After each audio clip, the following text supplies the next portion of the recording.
इतनी बड़ी छाता का तो हम लोग कल्पना भी नहीं किए थे। हाँ, सब लोग आ जाओ, इसमें इंद्र और गुस्सा करके वर्षा कर रहा है। पानी पानी जलमग्न हो गया, लेकिन सबको अपने पहाड़ के भीतर लेकर गए, किसी को कुछ होने तक नहीं दिया महाराज। इसलिए करके कहते हैं ना, मारने वाला कौन है? भगवान, और बचाने वाला भी भगवान है। वो तो हमारे किए कर्म का फल हम आप लोगों के सामने आता है। तो भगवान ने सबको बचा लिया कि नहीं बचा लिया? इंद्र मारना भी चाह रहा है, लेकिन भगवान बचा रहे कि नहीं बचा रहे? और भगवान ना चाहते तो कोई बच पाता? बोलिए। इसलिए करके कहते हैं ना। अच्छा, एक बात और वो क्या? भगवान श्री कृष्ण ने जो पूजा बंद करा दी, इसके पीछे का कारण क्या था? परंपरागत पूजा को तोड़ना, देखा देखी बंद करना। और गोवर्धन पर्वत को इसलिए भगवान ने उठाया कि पिछले अवतार में जब भगवान राम के अवतार में थे भगवान श्री कृष्ण, तो समुद्र पर पुल बांध रहा था कि नहीं? बांधे जा रहे थे कि नहीं? हाँ, नंगा जाने के लिए पहाड़ लाने का काम कौन करते थे? श्री बजरंगबली। सबसे बड़ा पहाड़ यही तो लाते थे। पहाड़ कहां से लाते थे? हिमालय से।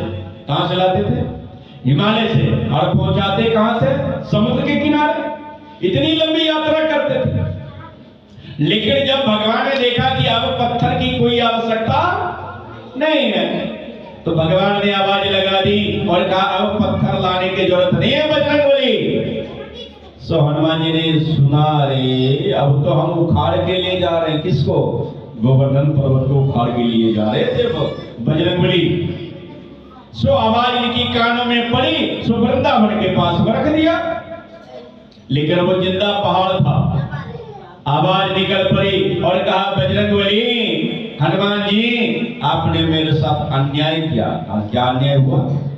कहा, जहां हमको ले जा रहे थे वहां लेकर के चलिए, या जहां से हमको लाए थे वहां वापस पहुंचा दीजिए। यहाँ का छोड़ दे हमको। बजरंगबली ने कहा, हम भगवान राम से पूछ लेंगे, भगवान जो बोलेंगे वही मैं करूंगा। कहा, जाइए ना। बजरंगबली आए, राम जी से कहा कि वो तो जिंदा पहाड़ को उखाड़ के ला रहे थे हम। सो यही बात उमेश ने कहा कि जहां ले जा रहे हो वहां ले चलो, या तो जहां से लाए थे वहां पहुंचा दो। क्या करें हम?